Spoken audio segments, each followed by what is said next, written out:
Welcome to an NJ Spotlight conference, Building a Sustainable Infrastructure After Superstorm Sandy.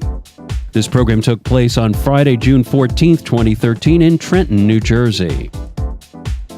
This program is brought to you by New Jersey American Water, AEA, Energenic, PSE&G, Veolia Energy, and Clean Energy Ventures.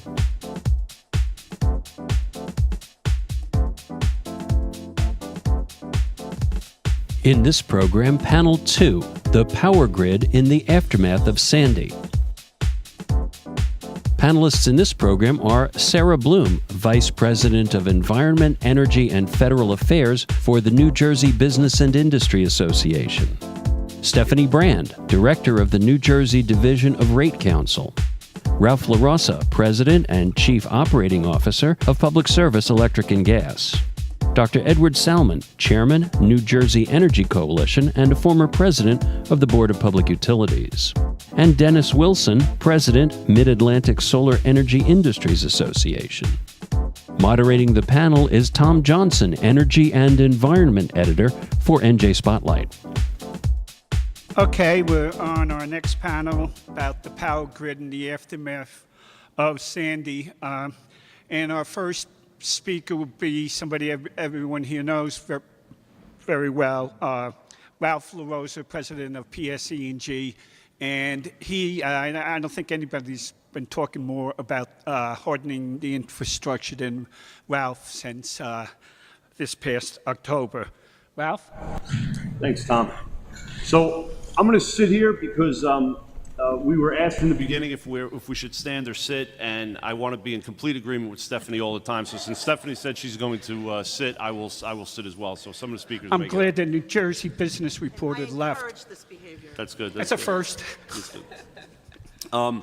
So I know, as Tom said, I've been on the road talking about Energy Strong for, I think, since probably February.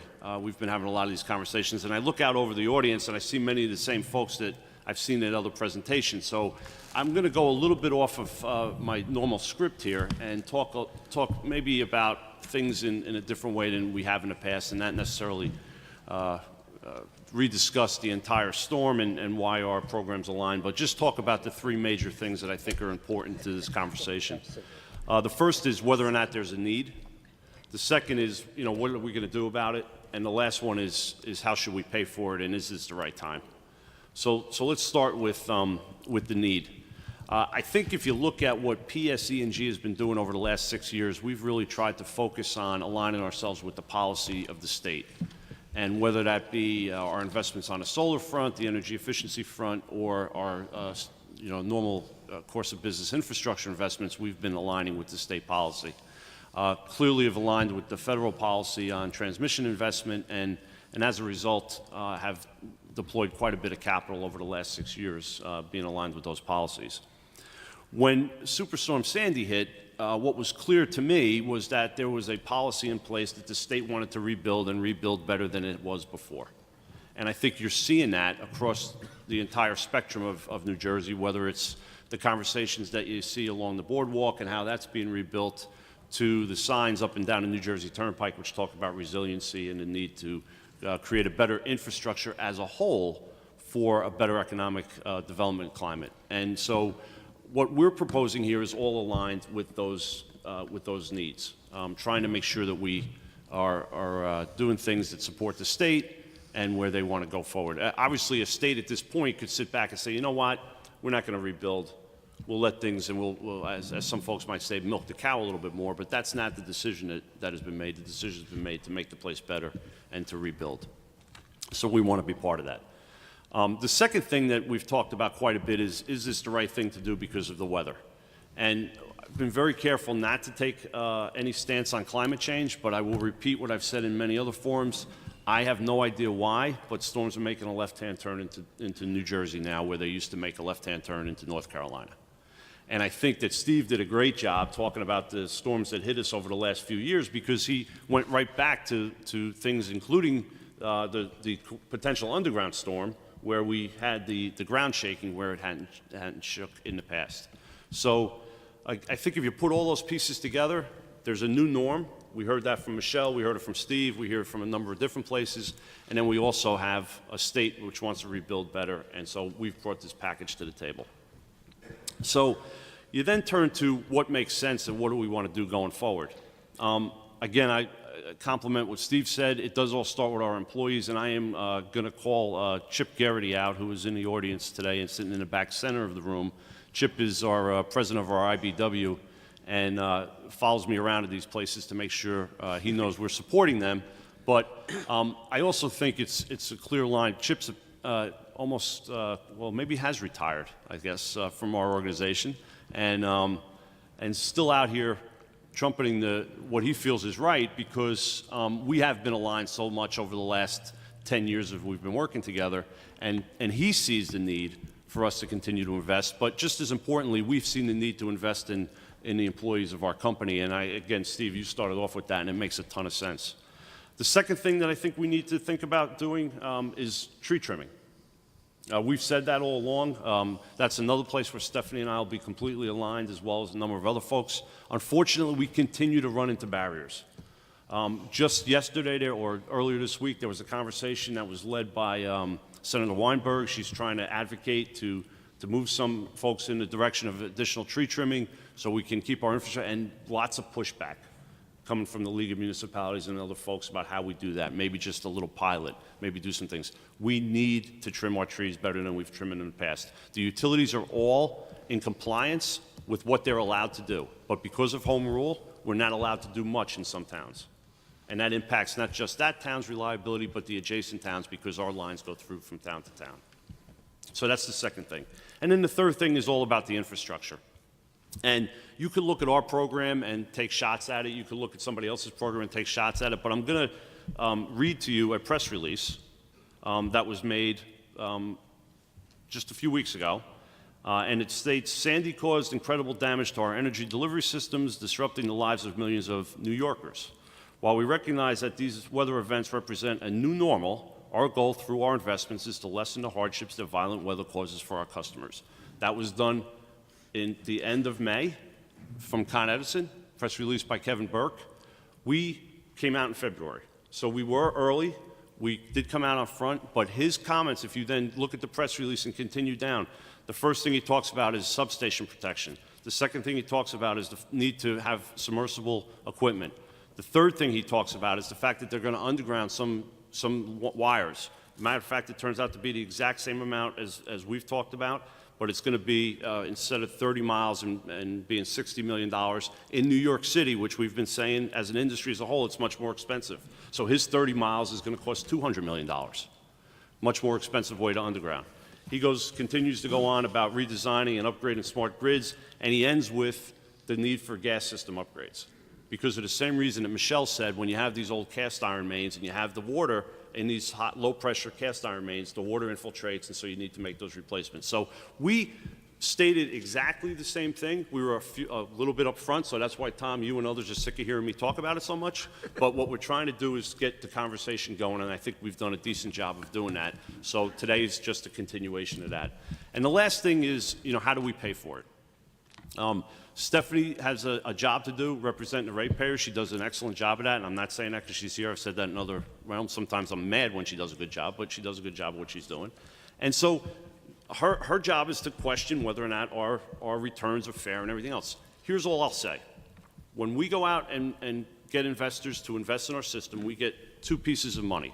One is from debt investors, and the other is from equity investors. Our equity investors have been happy with our returns that we've been providing, and we've been getting average for the nation. At the just last week or earlier this week, Duke settled the rate case for about 10.3%, but had a higher equity ratio than what we've experienced in the past. That's a regulated entity in North Carolina. Equity investors like to follow where the money is. We're looking for average here in New Jersey. We're going to stick to looking for the average. We're not asking for the highest in the rate. We're not willing to accept the lowest because we won't attract the money. But the other side of the equation is the debt equation. And we've been able to get debt investors to come to to make investments in our infrastructure at rates that are within 100 basis points of Treasury, and the last one was around 53 basis points of Treasury, because of the regulatory environment that we've been able to get and carve out here in New Jersey. The certainty that we've been bringing through our contemporaneous returns has allowed us to attract money at levels that are much better than they were in the past, and that goes straight back to ratepayers. So when we're able to go out and borrow for cheaper on the debt side, that goes right back to ratepayers, and it helps to keep costs down over the long term. So we think the time is right. We can talk about the bill coming down, and I've said that in a bunch of different places, but we're attracting money at the right rates. We're not asking for returns that are above and beyond what the average is in the nation. The need is there, and we obviously have got the policy alignment as we move forward. Thanks, Tom. Thanks, Ralph. Next up is Dr. Ed Salmon, who's well known to everybody here too. He's former president of Board of Public Utilities, and he's worn many hats in his career: coach, teacher, legislator, and he's now the head of Salmon Ventures. Dr. Salmon? Thank you, Tom. Certainly nice to join all of you. When I look at this audience, it reminds me of a town meeting. And you know, our governor is very good at doing town meetings. I think he's done more town meetings than the last 5 governors put together, and he does a great job at it. At Montclair, he was at a town meeting, and at the end, of course, he asked for questions. And a little old lady stood up in the back of the room, and he said, "Yes, ma'am, what do you want to know?" And she said, "Governor, shouldn't those that work for the government treat us with kindness and courtesy?" And the governor said, "Absolutely." She said, "Well, I call this one guy at 609-292-7766, and he's the meanest, most angry person I've ever talked to, and it upsets me." Well, Governor Christie, being a man of action, immediately signals an aide, comes up a phone, and he says, "Ma'am, what was that number again?" 609-292-7766. Governor dials it. Someone answers. Governor asks a very simple question. The guy says, "What a dumb question that is. I can't be more aggravated at idiots like you that call me and ask these stupid kind of questions. Don't you have..." Finally, the governor has enough. And he says, "Sir, do you know who this is?" "And I don't know who it is. Who is it?" He says, "This is the governor of New Jersey, Chris Christie." Dead silence. He says, "Governor, do you know who this is?" And he said, "No, I don't." He said, "Thank God," and hung up. Actually, I know who New Jersey Spotlight is, Tom, and you're in your 3rd birthday, and I wanted to just say to you that you're doing important work by having educational forums like this and opportunities for leaders to get together and discuss these important issues. I'm here to represent the New Jersey Energy Coalition, and it's really an honor for me to join you and our distinguished panel members, Stephanie and Dennis and Sarah and Ralph, to explore the infrastructure challenges that face New Jersey. As chairman of the New Jersey Energy Coalition, I wanted to share with you 5 key facts about our coalition. First, this August 2013 will mark our 6th year in educating and promoting clean, reliable, and affordable energy for our residents, businesses, and industry. Second, we have an outstanding, effective leadership team that leads the coalition, comprised of Bob Marshall, who worked 33 years in the utility industry, Dave Moore, who is our deputy director, who worked for Senator Don Norcross and U.S. Senator Frank Lautenberg. And as I speak Frank's name, how his reputation and what he achieved for New Jersey and America will always be remembered and be always in our hearts. And Rick Mraz. Rick was chief counsel for Governor Christine Todd Whitman, and he's a senior advisor in Kim Shallick Down. Third, our active membership includes leaders in business, industry, law firms, academia, labor, government, consumers, and well-respected statewide organizations. Fourth, the coalition has achieved a tremendous record of service in providing luncheon events with energy leaders. For example, Rob Powelson, who's doing exceptional things as chair of the Pennsylvania Commission, going to be with us October 1st to talk about shale gas and also about infrastructure needs that all states are looking at. Educational forums, Energy Institute for elected leaders and their staff, newsletters, and energy alerts. And fifth, the New Jersey Energy Coalition is the first state coalition created in our country in 2007 and is serving as a model for other states. In regard to this topic, we're talking about the power grid in the aftermath of Sandy. The New Jersey Energy Coalition believes the following. First, that the New Jersey utility industry, water, electric, natural gas, and communications are the foundation for a strong, vibrant economy. If we want to keep our jobs here in the state and we want to create new jobs that we need in the state, the energy industry in our state is absolutely critical. In regard to our needed infrastructure, we need to be proactive. We need to be a Middle Atlantic leader. We need the best recovery mechanisms to recoup investment. We need smart meters. We need the best in new technologies. We need to make New Jersey the best state to invest in. We need a utility industry recognized as the best in the Middle Atlantic region. Second, the Middle Atlantic region is comprised of New Jersey, Pennsylvania, New York, Delaware, Maryland, Ohio, Virginia, and West Virginia. Today's leaders for infrastructure investment is Pennsylvania, under the leadership of PUC Chairman Rob Powelson. Pennsylvania has the best infrastructure mechanisms in the DIS for water, and they did that over 10 years ago.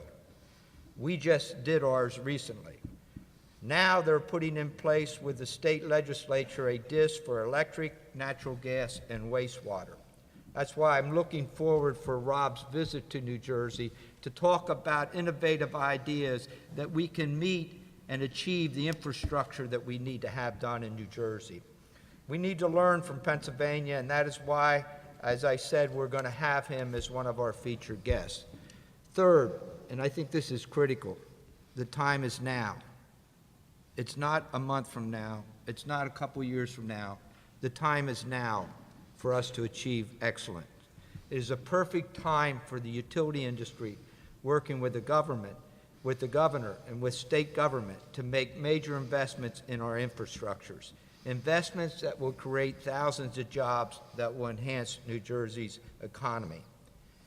In summary, there are 5 principles for success as we move forward together. 1, establish the needed priorities. 2, make sound economic decisions. 3, establish timely regulatory schedule. So critical for success. Timely regulatory schedule. 4, reliability is a must. We talk about safe, affordable. We talk about all the different parts of what, as a regulator, we would look at. But when you take the consumer and you ask them what's the most important, after they've been out of electricity, they'll tell you reliability. Reliability is absolutely critical, and you can't have that without the things I just discussed. And 5, utility investments is an absolute necessity now. I believe working together, we can make this happen, but it'll take a team effort. Thank you. Thank you, Dr. Salmon.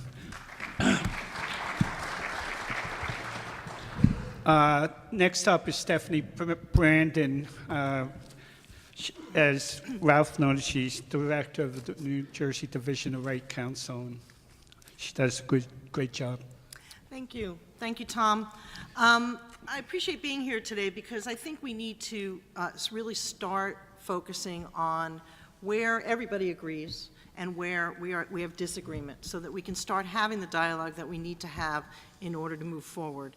I don't think that anyone disagrees that we need to do more in our state to prepare our infrastructure for more frequent storms. I'm absolutely in agreement on that issue. I believe that things need to be done. We've been out there. We've sent letters before the Con Ed press release as well to the legislature saying here are some things that need to be done. But I also think that everybody in this room has to recognize that we can't just throw money at this and expect it to solve the problem. I think the worst thing that we can do is walk around saying, well, if we spend, $10 billion, then we're going to solve the problem. Because the fact is that in a storm like Sandy, you're going to see substantial number of outages. Yes, we can make it better, but we can't really make it 100% solve that problem. And even, I think even PSE&G has admitted that, they think that their program will make things much better. But even they recognize that there are still going to be a significant number of outages. People may be out for a shorter period of time, but there are still going to be outages in a storm like Sandy. So we cannot create an expectation for ratepayers that if we spend all this money, everything is going to be fine, because it's really not. And we can't expect, I think the thing a utility needs the most is customers.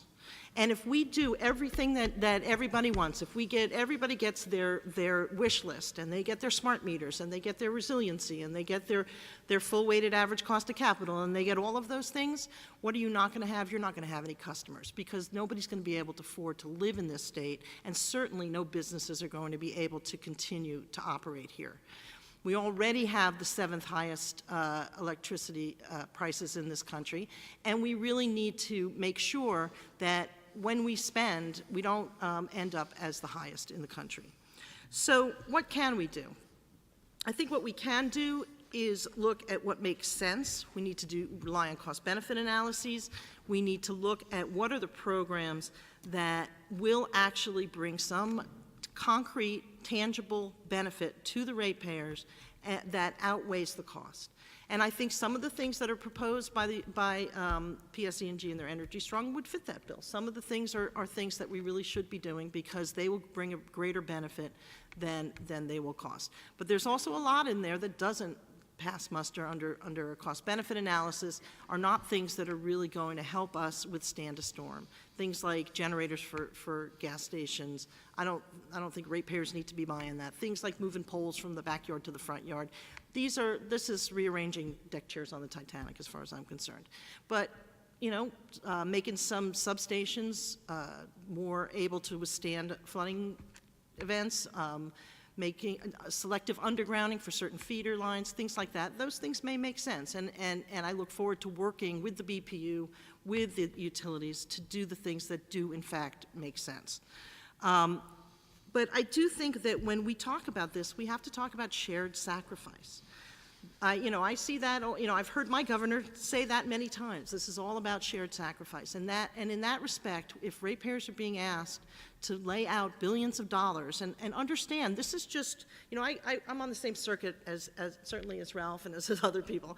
And everyone I go to, everyone wants at least $1 billion of our money. So, over the next 20 years, ratepayers are going to spend $5 billion on solar. I was at something last week where they want to build a transmission line in the ocean. That's going to be another $2 billion. Everybody has needs and wants. Smart meters would be at least another few $1 billion. So at some point, we have to make choices, and we have to decide what's most important. Frankly, I put this infrastructure stuff almost at the top of the list. I think it's one of the most important things that we need to do. But we need to choose, we need to pick. We can't do everything. And we need to consider the impact on ratepayers and the job losses that come along with the impact on businesses when we're looking at the entire equation. Just a couple of things that I do want to address in terms of returns, for example, and contemporaneous recovery. These are things that, while PS may say that they're they're just looking for the national average, the fact is that we're in a deregulated state. When you look at the returns that are granted to utilities that have generation, which is much riskier than just the pipes and wires, it's not apples to apples comparison. When you look at what are reasonable returns for utilities like the ones we have in New Jersey, the numbers become much lower. And that risk, that return is designed to compensate a utility for the risks that they take when, through the normal course, they invest investors' money and they take on certain risk. If they're getting contemporaneous recovery, then ratepayers are the ones that are really being asked to take on the risk, and the returns to the utilities need to reflect that. We can't ask ratepayers to bear the entire burden. There needs to be a shared sacrifice. And the same is true of the issue of whether rates are coming down. Those rates are not coming down. What's happening is that surcharges that were imposed on ratepayers after deregulation that were designed to compensate the utilities for some things that frankly never happened are finally scheduled to come off. And to say that, oh, that gives us an opportunity to fill up that space with new spending, I think is really unfair. It's a little bit like saying to somebody who's just paid off their car that, oh, you know what, we're going to make you continue to pay your car payments for a few years because you're used to paying that every month anyway. And, it's not fair. And the fact is that we need to look really at what do we have to do, what do we really need to do, what's fair in terms of shared sacrifice, and then go forth and do that, and do it as quickly as possible and as fairly as possible. Thank you, Stephanie. Sarah Bloom is Vice President of New Jersey Business and Industry Association, and she helps shape many of the energy policies down in Trenton. I don't know whether that's a compliment or not. Sarah. Thank you, Tom. As Tom said, I'm with the New Jersey Business and Industry Association, and we represent over 21,000 companies in the state. So I have quite the experience of talking to our members who are small mom and pops up to the Fortune 100. And a few weeks ago, I was helping out our healthcare lobbyist with her seminar where we had over 300 members trying to figure out the Federal Health Care Act. And as I was sitting there listening to it, I went up to her afterwards and I said, God, this makes energy so much easier. And I was like, I'm glad I don't have to deal with this bill every day.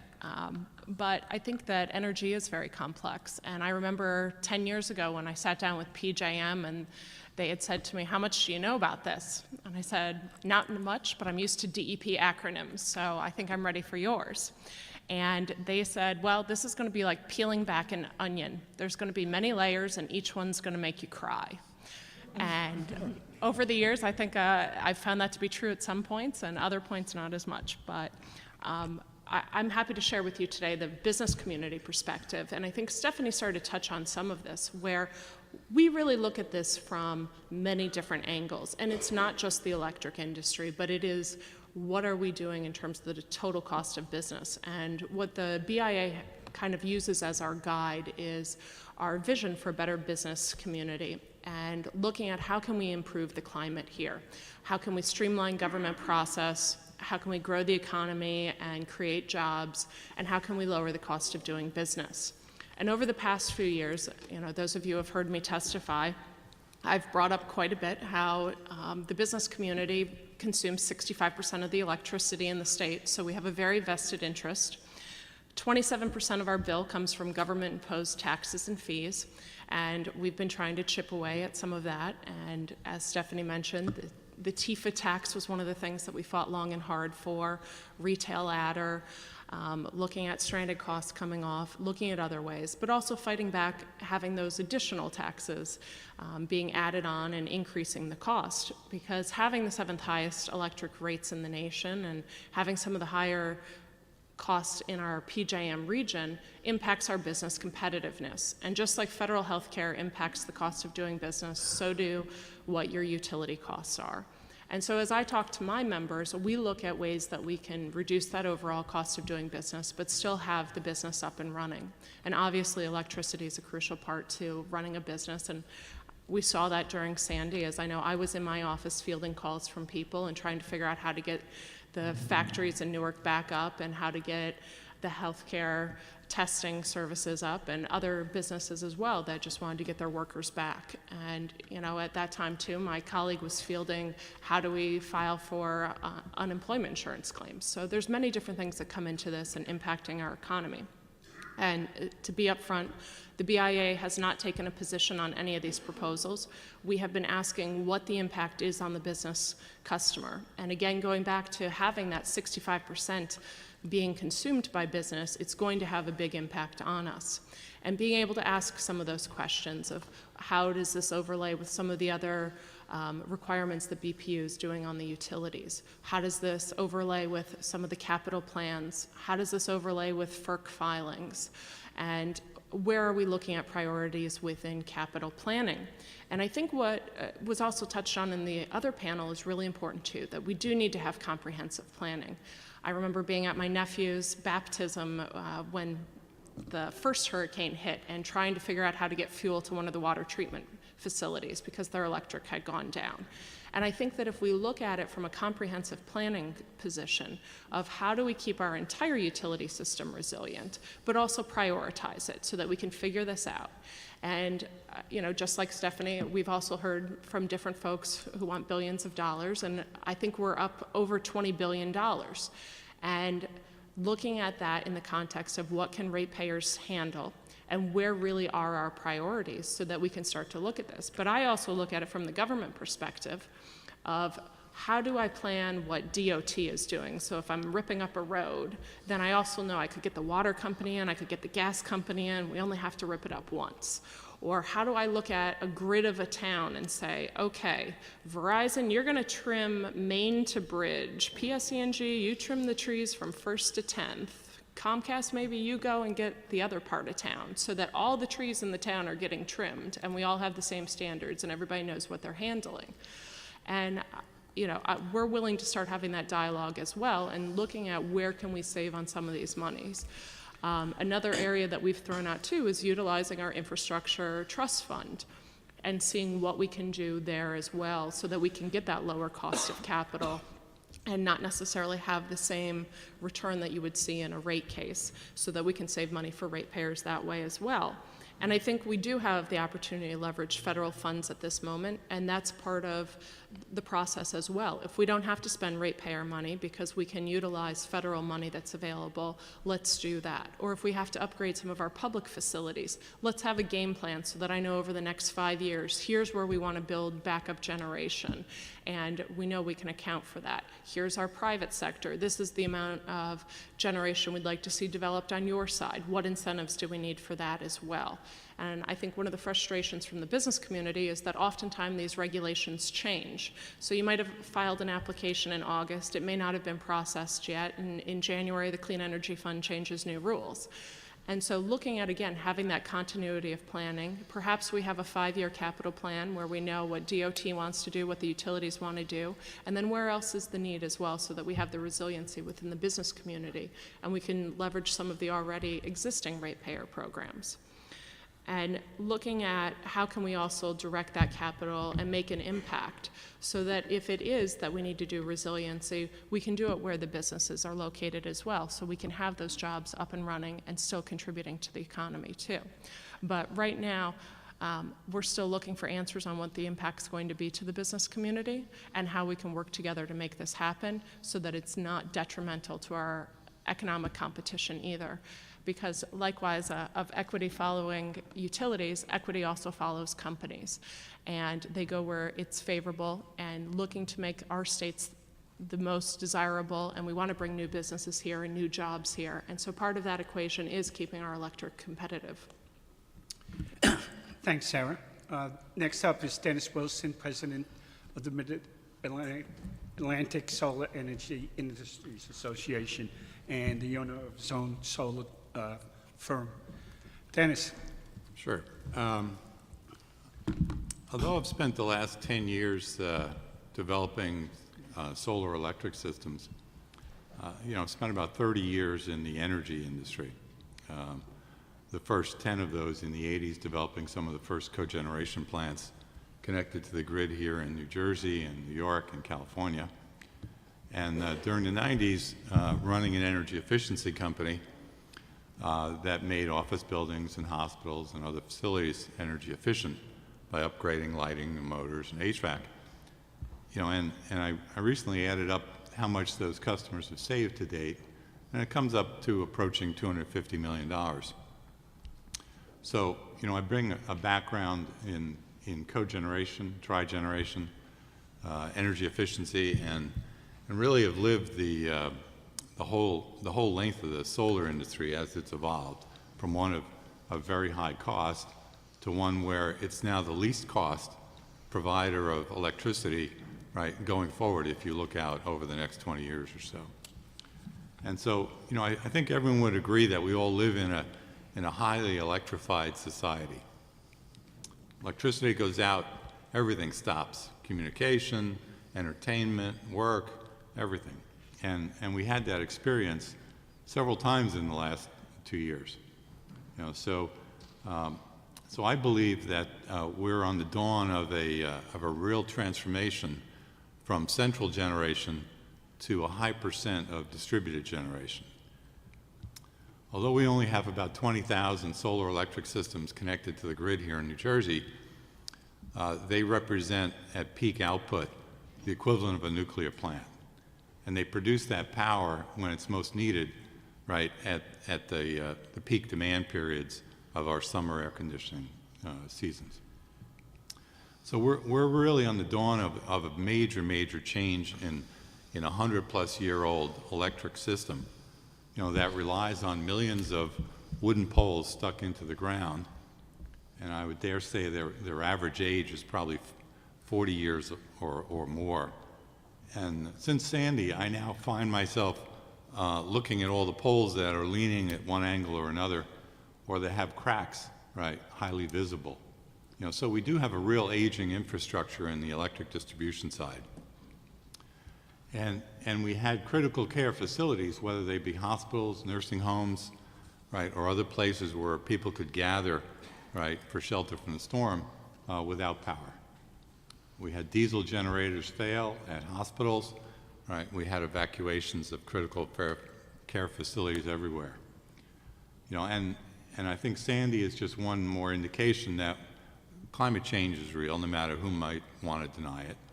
We're going to see more severe storms. And we really need to provide not only renewable energy in much larger quantities than we have today, because reducing pollution is really the only way that we're going to head off this catastrophe for our grandchildren and their grandchildren. You know, so we do need to evolve much of our electric generation from fossil fuel, right, to renewable power, whether that be solar or wind, you know, or other forms of renewable. And we need to do so as quickly as possible. You know, Germany is leading the way. On a peak sun day, they're providing 50% of their electricity from solar during a couple of hours in the middle of the day. And they're now instituting incentives for batteries so that the grid can become 80% renewable, right, over the next couple of decades. And that same potential exists here. You know, we have a grid that's 100 years old, that the design of hasn't changed dramatically, and it relies on power being carried hundreds of miles to the end user with reliability, right, points all along the way down to the local tree in front of their yard.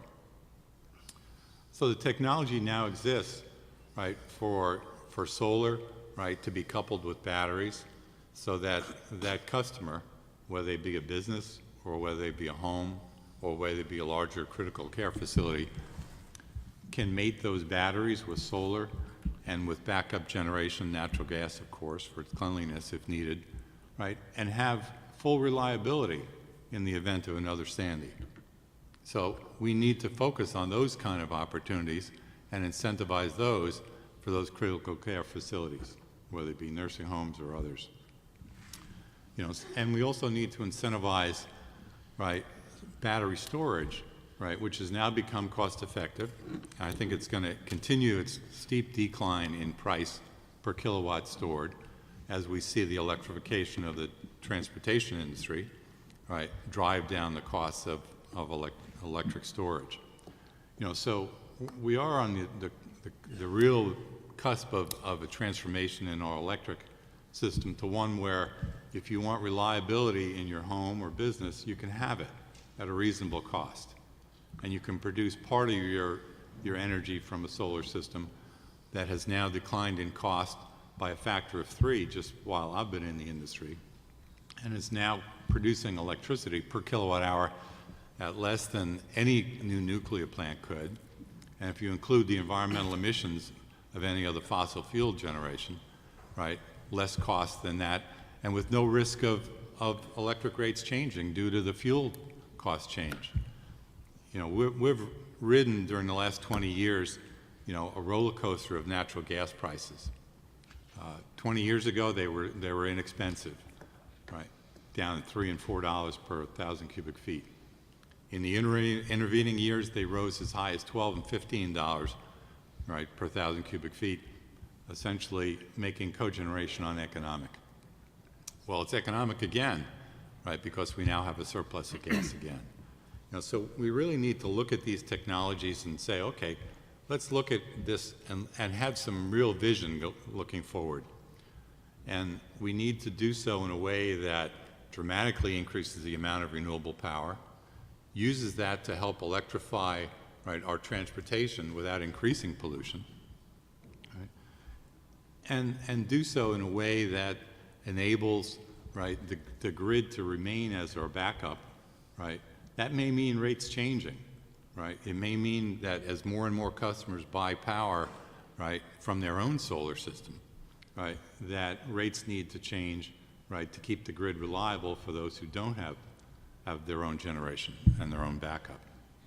You know, so instead of focusing solely on rates, right, we really need to focus on total costs of energy and include all the environmental negative aspects that our current mix, right, with a lot of our electricity coming from out of state, right, coal by wire, right, is the term used to import electricity from Ohio and Pennsylvania. You know, we're responsible for that pollution and responsible for that amount of impact on our climate. And we really need to quantify those, and we need to make sure that renewable power, right, is viewed as offsetting that, because it does. The more renewable power we have in the state, right, the less dollars we're sending out to Ohio and Pennsylvania for coal by wire, right, the more jobs we create in the state, the more tax revenue we collect. You know, so solar has now gotten so inexpensive, right, with solar module costs coming down from $4 a watt down to about 75 cents a watt, right, that it has become the least cost long-term supply of power. And it really needs to be the major part of our go forward.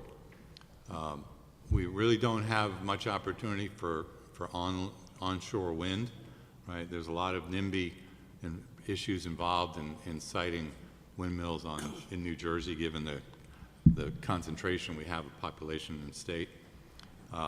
And whether we can make offshore wind cost effective over the long term, you know, I think the jury's still out on that.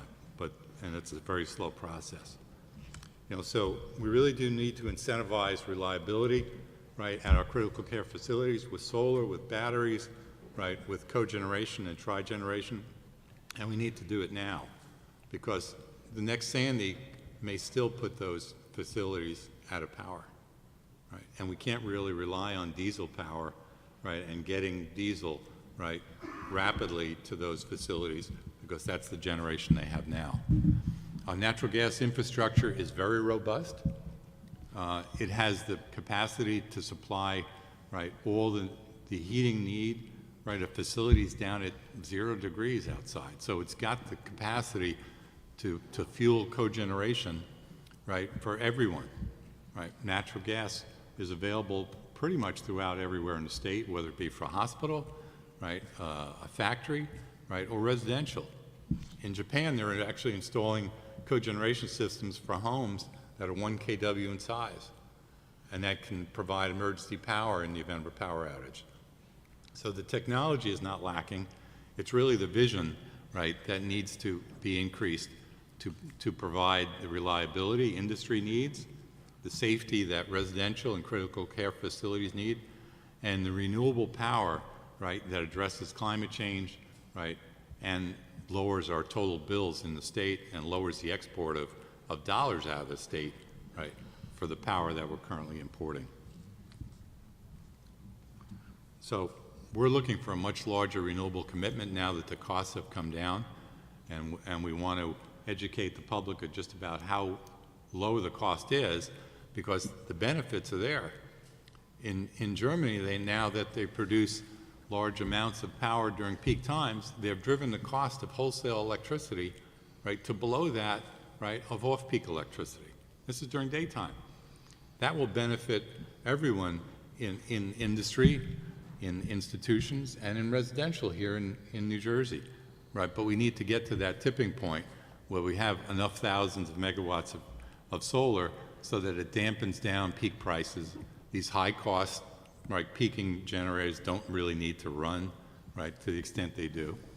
And we put in place the power, right, that addresses some of the retirements that we're having by coal plants and nuclear plants. You know, another nuclear plant was just declared it's going to shut down permanently. Nuclear plants are aging, and I think it's very unlikely we're going to see any more built in New Jersey. That's my personal opinion. Just the cost has gotten so high, and it can't compete with either solar or with nuclear. And that's solar with batteries to provide, right, the kind of baseload power, right, that nuclear plants have been touted as being their major benefit. You know, so we do need to really create a broad and bold vision for renewable power, reliability coupled with that, cogeneration, and extensive energy efficiency. There's now a whole new generation of lighting systems, LED, that will replace virtually everything that exists today. We're doing lighting upgrades for our solar customers and non-solar customers that reduce their lighting consumption 50 to 75%. So I don't think we're going to see load growth here again, right, for a very long time, if ever. You know, and we need to prepare for that. Thank you. Thank you, Dennis. Ralph, Stephanie mentioned your project a couple of times. Do you want to respond to anything she said? Well, no, I actually, I think of everything that was said, I'm probably most concerned about what Dennis said, because I thought our polls looked pretty nice.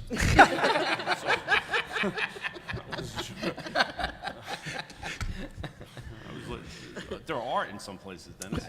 At least for 100 years old.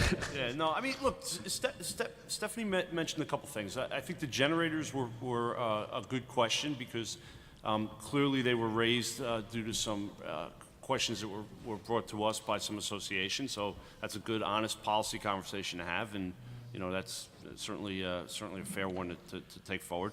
The trees in the backyards, I sticker when she brings that up all the time, because Stephanie may live closest to the area where the biggest problem with trees in backyards are, and the poles in the backyard. So we'll tell all your neighbors, Stephanie, that you're not in favor of that one.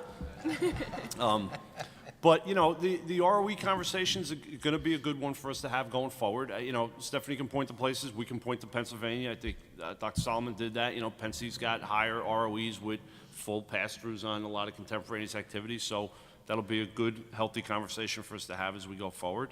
And, you know, we joke about this a lot, but it's always good to hear when there's alignment. And it sounds like there's alignment on some of the topics. And it's always good to hear that infrastructure is the top priority. Okay. As part of that conversation, a more overarching question, we've been talking about the infrastructure today, facing our future report, where though it's not mentioned, it talks about the transportation infrastructure needs. We talked about water this morning.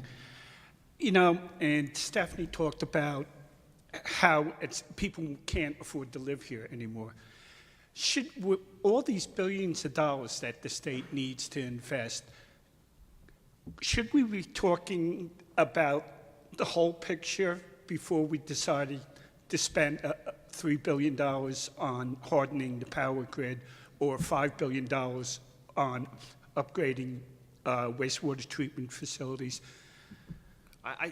Look, I don't want to even make a parochial about the utility industry. Look at what we have to do with the Bayonne Bridge. We have to raise the Bayonne Bridge because we've got to get the tankers in here so that we have the ports and it's a viable economic area for folks to dock. We've got to replace the Pulaski Skyway because I don't want to drive over it anymore. right? So, I mean, if you just look at many of the things that we need to do here in the state, we need to do that, and we need to prioritize them. And again, I think Stephanie hit on it. The infrastructure pieces have to come first. Steve Mitnick just released a book this past week. He's one of the folks who's pretty heavily involved in the utility industry. And again, this is a nationwide average, and I know that our rates are a little bit higher if you look at things, but for the average spend for a consumer in the United States from 1984, electricity was 2.84% of their bill, and in 2013, it's 2.84% of what they spend.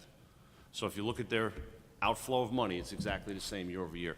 There are a lot of expenses here, and I've told this story in many places. My father was an immigrant. My parents are moving out of their house that they lived in 45 years because they're moving into a retirement community so that they can get a raise as the taxes go down. I understand the issue. I just want to raise the point. And again, Stephanie made a good analogy to the cars. You're at a point now where you can drive the old car for a little longer, whether it be the bridge or some other item. But if you want to have a more reliable car, you purchase a new car. And you hope that you keep your payments exactly the same from year over year, so your expenditures remain flat. That's the opportunity we have in front of us right now. The question is, where does the priority go? The Bayonne Bridge is key. I think the Pulaski Skyway is key, and I think we're right behind that. Okay. Stephanie, do you want to comment on? Well, I think that these are the kinds of discussions we need to be having. Actually, I was really interested in hearing Dennis say that solar is now the cheapest form of electricity, because then maybe we don't need to be continuing to subsidize solar, and we could take some of that money and spend it on infrastructure. And this is the conversation we need to have, because we are asked, ratepayers are asked to spend, look at today's panels, okay? In the morning you had water. And the water companies are coming in every 2 years for rate increases. Plus, they did get the DSIC, which I understand some of them don't think is so great, but it was actually quite a big give on the part of the ratepayers. But you're looking at basically a 10% increase every two years. Taxes are way high in this state, and if we're going to raise the Bayonne Bridge and fix the Pulaski Skyway, we're going to have to pay for that through tax money or some form of tax. We've got, costs going up everywhere. We've got, this afternoon's panel is distributed generation. That is, I this week have commented on new portfolio standard programs that would have ratepayer subsidies for combined heat and power, fuel cells, thank you. The thing you were talking about before, which I don't even know what it is, the decompression. Hydrothermal? Hydrothermal decomposition, I think it is. Yeah. And I don't even know what that is. I was glad to hear it's experimental because it made me feel like I wasn't too out of the loop. Wind, solar, everybody wants a piece of our action. And the fact is, choices have to be made.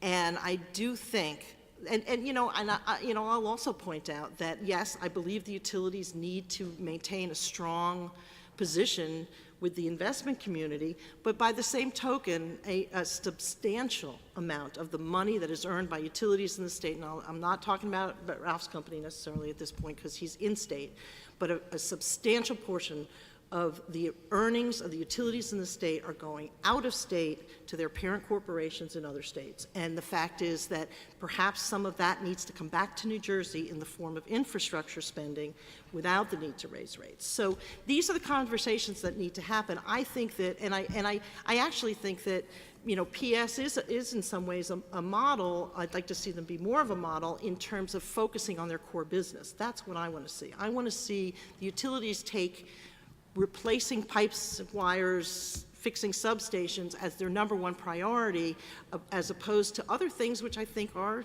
to a certain extent, luxuries right now.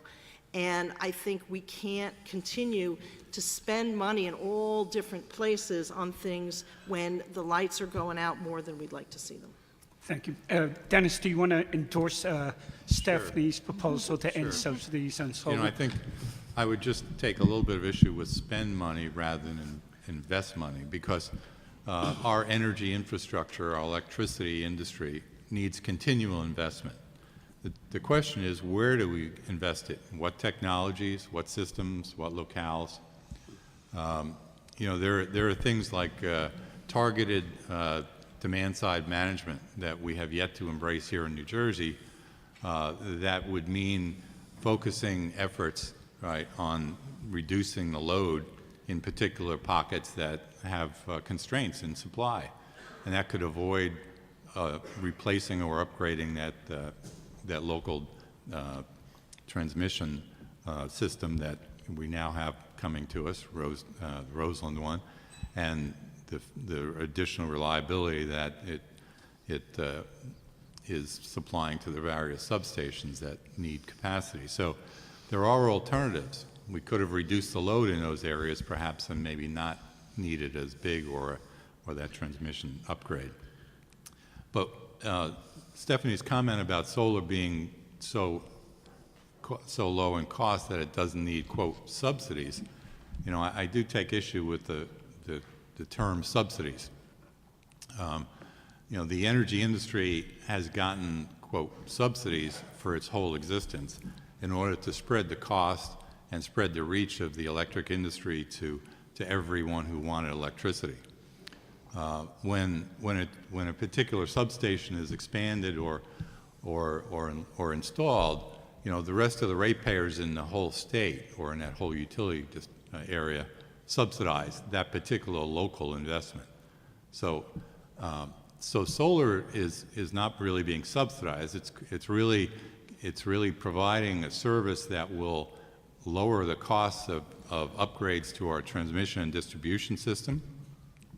It will lower the impact of other issues that we would have to take or other actions we would have to take to address climate change. It will lower the wholesale cost of power, right, in the whole state during peak periods. And these are all costs that we've done a recent study to quantify, and it shows that the benefits that solar, right, is providing to the grid and to the state are in excess, right, of the, quote, subsidies through the SREC cost. Now, some people don't want to acknowledge that, don't want to accept the numbers yet, you know, and that's okay. You know, there's a natural learning curve, right, to accept change, right, and that's an education process. So we do have a big education process in front of us, right, to convey the fact to all the voters, right, and the decision makers in the state that solar, because it doesn't have a variable cost in the future and because it provides all these benefits, should be our largest future piece of generation in the state. So we acknowledge that. We're a young industry. Costs have declined dramatically in the last 5 years, and they're going to continue to inch down, right? So all these, quote, subsidies are they really a transfer payment for the benefits that solar provides, right? Because it's non-polluting, because it produces its power when the wholesale energy costs are highest, when the demand is greatest on the grid, and that's what the distribution company needs to build out to, right, in order to be able to provide that power. So there are a lot of benefits of solar that can be quantified and that eliminate that, quote, subsidy term, because all it is a transfer, right, from other benefits to pay for a clean energy source that supplies power when it's most needed. Thank you. Yeah, well, Dennis mentioned education, and it fits in with a question left over from this morning. How do we communicate and educate the public on the critical importance of replacing our aging infrastructure? Well, you know, we only have about 20,000 solar system owners in the state of close to 10 million. You know, and many of you in the audience, you know, when you've driven by a house or a business or have seen solar, but I dare say that most of the people in the audience may not know what the real economics of solar are. That you don't know there's a 30% investment tax credit for businesses as appreciation. You know, and in the West, where they have more sun and are able to do very, very large-scale systems, you know, they're now entering into long-term contracts with utilities at 10 cents and less for 20 years. Where can you get a fossil fuel supplier, right, to enter into any contract for more than a year or two, right, much less 20 years at a fixed price. So we're moving toward that kind of structure. We could be supplying electricity to New Jersey at fixed prices for long periods of time, right, with no risk of natural gas prices again going through the roof, right, which they certainly could in some future year, depending on how much methane is really being released into the atmosphere, right, from fracking. You know, so we do need, if we're going to electrify our transportation grid, where's that electricity going to come from? More fossil fuel generation? I don't think so. That's only going to aggravate climate change. It's got to come from renewable, right? And whether that local charging station is at the home or business or a mall really doesn't make a difference. You know, it's all going to need to be done with non-polluting electricity. And we do have a big education task in front of us, and we're really organizing right now, right, to start that effort. Thank you. I'll jump in on education as well, because I think that, again, this goes back to the comprehensive planning, but also prioritization. And for many years, and another one of the things that you'll hear me argue is that for energy efficiency, we get an $11 return on commercial and industrial buildings, and we only get a $4 return on residential. Yet we haven't had as much of a focus on retrofitting our commercial and industrial buildings. And I think same thing in terms of infrastructure, of what are we doing so that comprehensively we're retrofitting those buildings and we're upgrading the infrastructure near them. Because again, that's going to feed into your economic engine. It's going to help lower your demand. It's going to help increase your delivery and lower the cost of energy overall. But I think also in terms of education, another thing that we need to be worried about that hasn't necessarily factored into the education question yet, and I'll pick on Chip too, but Ralph had mentioned, you know, Chip retired. Well, he's not the only one who's going to be retiring soon. And so looking at the workforce that's going to be doing a lot of this, and what are we doing to make sure that we also have that investment so that we have the linemen or that we have the people who are creating the next generation of the technology. That's been something that the BIA has also been working out of our higher education and business partnerships to make sure that we've got the skilled workforce of tomorrow, but seeing what other investment we can have there so that we do have, you know, perhaps we have at Rutgers or Stevens or NJIT the person who can create lines that have less electricity loss, or that we have the new CHP or something like that, and also looking at that too and making sure that we're having that discussion. So what technology is coming, what workers are coming, and how do we invest in the commercial and industrial sector so that we can lower the energy usage and increase the infrastructure so that we have the growing economy and jobs here. Yeah, although the solar industry doesn't often agree with Sarah's statements, you know, on the energy efficiency side, we agree wholeheartedly.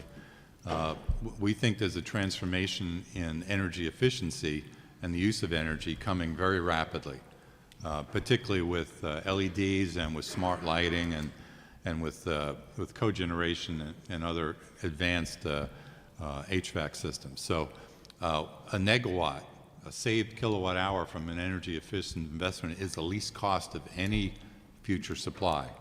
And we're very supportive of New Jersey's goal of reducing energy consumption through efficiency, you know, of 20%, maybe even more than that.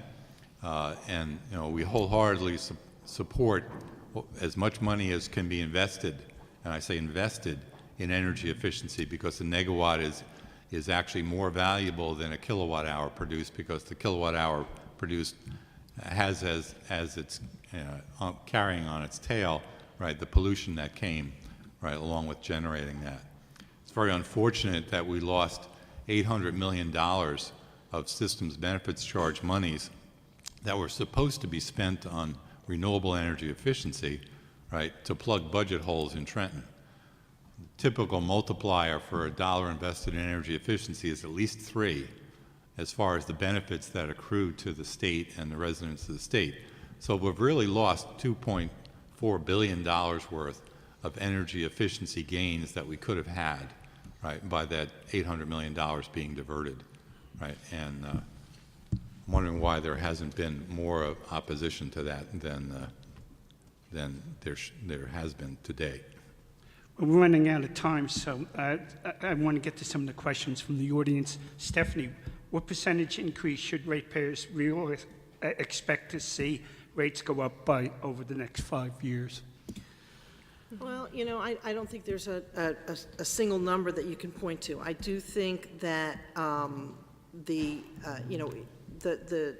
proposal from PSE&G, I think the numbers that I've heard are approximately 8% that would result, but I personally believe that not all of that will end up being enacted. I can tell you that right now we have 2 utilities that are in for rate cases. One is seeking, I think it's about a 5% increase, and we're hoping to get that down. The other one, we're actually looking to see a decrease in rates. And we believe that that company has been over-earning and has definitely been spending our money in ways that we're entitled at this point to some form of a credit. But I can't really predict that, because I think that a lot of it is going to depend on whether or not we do what I think we should do, which is figure out what we need to truly spend on and try to keep that down to a reasonable level. And I would also say, too, that some of it we can't control. Again, there was the discussion about the natural gas price. It's a commodities market, so depending on what happens, you know, I'm very thankful for Pennsylvania being next door with abundant resources that we can continue to tap into to help lower our energy costs. But at the same time, too, that could change in the next few years. And like I said, too, we could have a miracle fuel that's yet to be discovered. Somebody in the audience asked, what happens if we do nothing and Sandy 2 shows up? Ralph? We're in big trouble. I would just say we're in big trouble. If I could just maybe make a statement. I wanted to just say this. Take yourself back to when Sandy hit. You know what happened. You know the loss of economic work that was done. You know the loss of business. You know the loss in relationships. We don't have a choice.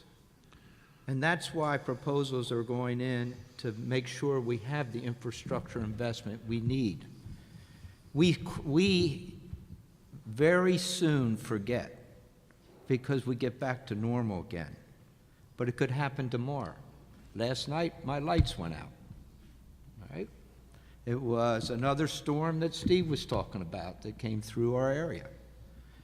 That's not acceptable. Reliability, as I indicated earlier, is absolutely critical to this economy. And we got to be able to get it up as soon as we can. So the efforts that all these companies are making now are to be able to continue liability and to have it at a higher level. Has anybody quantified the cost of not of the long-term cost of not making these investments? I think the best, I don't have the numbers in front of me, but I would just encourage you to look at the Blaustein School website. Professor Hughes and Seneca, they both got on there a white paper that kind of talks about the impact from Sandy and what they had. So that's probably the best basis for the state of New Jersey to take a look at. Okay. What about Sarah or Stephanie? Has anybody quantified the cost to businesses by the outages during Sandy? Well, I'm sure the businesses themselves have quantified for themselves what the cost is to them. I don't think there's any question that there's a significant cost, but this is one place where you really do have to look at the whole picture. Yeah. There's definitely costs related to the storms. There's costs that come along with when there isn't a storm and we lack reliability. You know, let's not forget that. You know, we're not just preparing for storms, we're preparing for every day where we need to ensure a reliable system. And I don't think there's any question that there are costs associated with it. I don't think that there's any question that we need to spend money on it. But I think we also have to look at the impact of what we're spending, and this is the whole package that the BPU is now asking the utilities to put together. And I think that we will see from that, I'm hoping it'll become clear from that what's worthwhile doing and what's not. Tom, if I could just add to that, because sure. This is still about education. I had the pleasure of serving 26 years in elected office at 3 levels. And one of the things that you realize when you go and meet with elected leaders and legislative staff, they don't even know the issues, and they don't know the depth of what the issues are. And that's one of the reasons the New Jersey Energy Coalition created the Energy Institute, so we could get elected officials together, get their aides together, and talk about the issues and lay the issues out. We still have a major role, and that's what New Jersey Spotlight does. You're trying to educate people. That's what this forum is about, to really get an understanding of the challenges that are facing this state. And we really need now to just get together, all of us, at all different levels, and get things moving for infrastructure investment.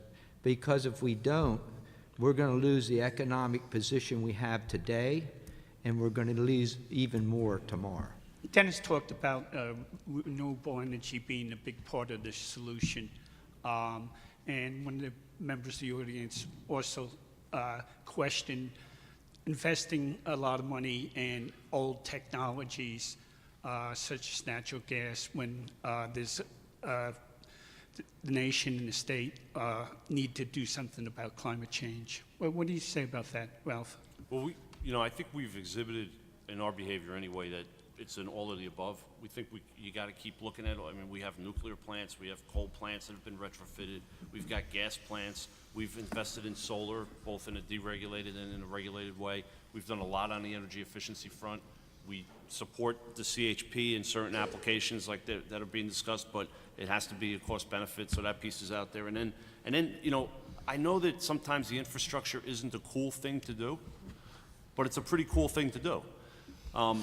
Again, I go back to my Pulaski Skyway analogy. If there I was thought you lived in Bergen County. It sounds like you live in Hudson. I was born in Hudson, and it's a long story. But you got to look at that bridge, because you want to educate people on why you need to invest in infrastructure. Go drive under that bridge. That's all you got to do is look up. And it's so true, but you can't look down, you can't look underground, you can't look in the other places. Just look up when you go to and there's a really good reason why the state's made a decision to make that investment. So we all have that challenge ahead of us. We need to educate people. There was an association that I won't get into the details about, but actually showed me a deck that they were going to make billboards out of to show all of the bridges around the state and what they needed to do to make investments, and they had some pretty telling pictures. So, again, I think it tied us all back together again. There's a real need for the infrastructure.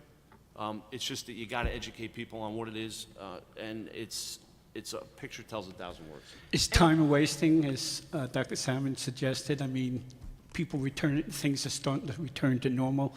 Well, I mean, Sandy should have brought home the point. Well, I I agree think with we're you. looking at backup generation now and looking at that and how can we install it. And I know my boss had one put in her house, and looking at, is this something that we start putting in at industrial facilities, at our hospitals, at other places?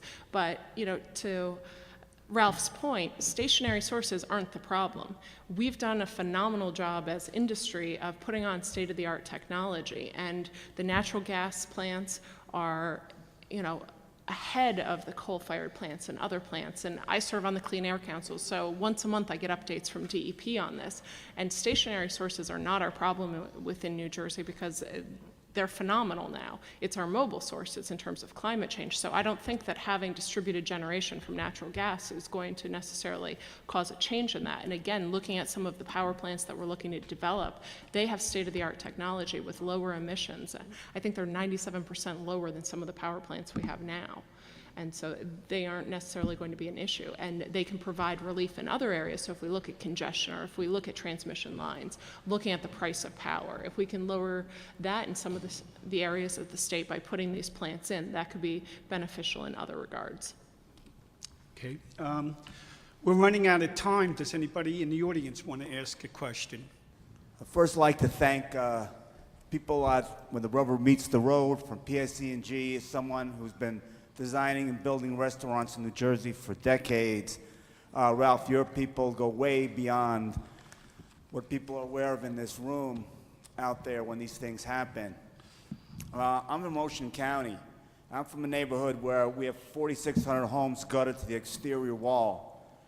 And our township's $200 million in debt already with just the cleanup. let alone what we're going to do in the future. I'm on the board of the Restaurant Association, and I would just like to ask a question about this. We are the largest utilizers of utilities in the state, 5 times larger than every other average small business. And we like to be included in these sorts of discussions.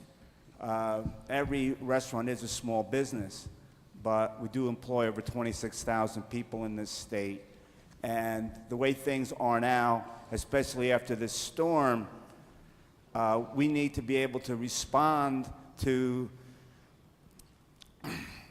in the moment, we saw that the use of our resources were not coordinated with FEMA during the storm, and we saw we could have handled things a little bit differently. So we would like to join hands, and that's our request. Thank you.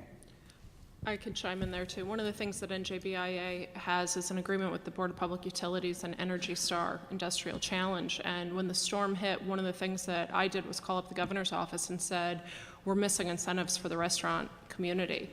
And I think you saw relatively quickly the BPU acted on adding incentives within the clean energy program for refrigeration, cooking, and other areas to help the restaurant industry. Good afternoon. Dean Angelakos from Parsons Corporation. Thank you again for this forum. Sat in a number of post-Sandy forums over the past few months, and throughout the discussions of resiliency hardening, one of the things that doesn't come up at all, and it seldom does, is how we're going to protect the system, and particularly our grid, our electrical grid. You know, in this day and age when a 10-year-old can hack into a system and completely destabilize something, you know, the idea of cybersecurity is seldom discussed. So in your deliberations, have you discussed cybersecurity, and to what degree? Yeah, so we have not, so I'll just speak for our company on a cyber, and maybe if there's anything from the water industry or others, but that's core to our business. That's part of our normal course of business, and we have a lot of activities going on a regular basis, whether it be NERC SIP requirements that we're following. Just this past week, we had a very good conversation that EEI facilitated, both with FERC and with NERC, where we went through a big checklist, and there's been some real suggested action plans that have been put in place for us. So it's an ongoing effort on the cybersecurity front. There's also a physical security challenge that we have and that we're addressing. So this is separate and above, and it's really response to what we consider to be a new normal in weather. Thank you. Lori Wiegand-Jackson with North America Power Partners and Utility Advantage, 2 small energy services companies here in the state of New Jersey. And what I want to talk about is coining a phrase from a former presidential candidate, the sound of whoosh, which is that sound of billions of dollars in capacity payments that are made by the ratepayers of the state of New Jersey in the highest capacity rates of anywhere in the PJM region, which spans from Illinois to New Jersey and down to Virginia. And then silence, which is the sound of the money that's not coming into the state of New Jersey in the form of demand response payments that would offset and go to the businesses and the governments in the state of New Jersey if we had policies that would allow that to happen. We're not talking about tens of thousands or hundreds of thousands of dollars. We're talking easily hundreds of millions and in aggregate billions of dollars that are going to New York, that are going to Pennsylvania because of the policies that they've embraced that have addressed this issue.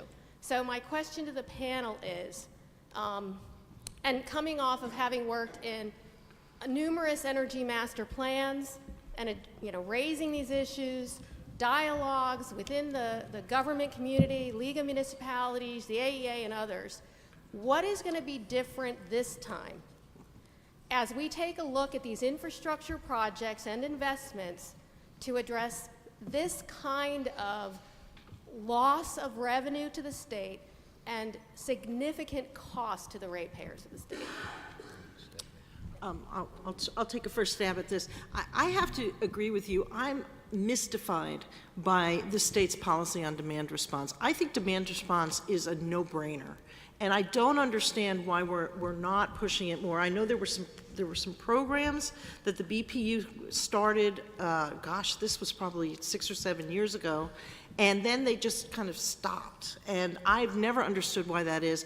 I have to say that we have a couple of small utility programs in New Jersey, and they haven't been particularly successful. I think that there hasn't been the motivation that I would like to see for it. I think demand response is really important. It's kind of like energy efficiency, where it's just a win-win on all levels, and we should be doing a lot more of that. And you're right, it will reduce costs overall, as just like energy efficiency in that regard. In terms of capacity payments, I've certainly been spending an inordinate amount of my time trying to tackle that problem. I think it is a problem. It's one that, that if I always joke around about if people actually understood how the whole PJM and wholesale energy system worked, that they'd be amazed that that's going on in the United States of America. It's a very arcane system that a few people understand. It's a very small club, and it's one that involves billions and billions and billions of dollars of our money. And our office has gotten much more involved in what happens at PJM. We're now in the Third Circuit, fighting for the ability of the state of New Jersey to really direct policy in terms of new generation. We've been supportive of efforts to encourage new generation. I think it's unfortunate in the last round of the capacity market that northern New Jersey saw an increase. And frankly, what really makes me upset is the idea that it would probably have increased even more if we hadn't been doing the things we were doing. But I do think we need to look at that, because I think that we are located on the eastern edge of PJM. We are located next to New York. We are located in a place where that's always going to be an issue for us, that the way the system is structured, New Jersey is always going to be in a tough spot when it comes to the capacity markets. And it is a lot of money, and we need to try to figure that out. But that's going to be a long-term project. And I totally agree with you, though, in the short term, I don't know why we're not doing more in demand response. The only thing I'll add is just specific to the utility. We did bid our demand response into the capacity market. That is the way the demand response is paid for, is through the capacity payments. So we did pay that in, and we do flow that back to the ratepayers as a result of that. So whatever we invest in our rate base in our different programs, that is a policy that exists in the state that we do, and then we flow that back to the ratepayers. It's a small number right now. It's a policy question, but that is the way. The capacity market is exactly the way the demand response folks are paid. Isn't part of the reason demand response hasn't kicked off is that some people in the industry say that you've gotten all the low-hanging fruit, or is it because natural gas prices are so low? I don't know. I don't believe we've gotten all the low-hanging fruit. I'll tell you that much. I think there's a lot more out there that people can do, and I don't think it's because I don't really think it's because gas prices are so low either. I think that businesses are very interested in finding ways to save money. So I really don't understand why it hasn't. I think that it requires more backing on the part of the BPU. I would like to see them ramp that up. Okay. I'm afraid we've sort of run out of time. We've gone over. I want to thank the panelists. They were great.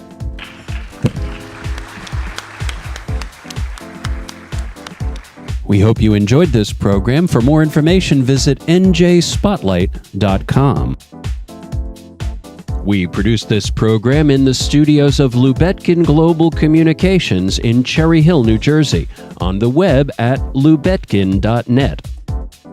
For everyone at NJ Spotlight, this is Steve Lubetkin. Thank you for joining us, and take good care. NJ Spotlight, where issues matter.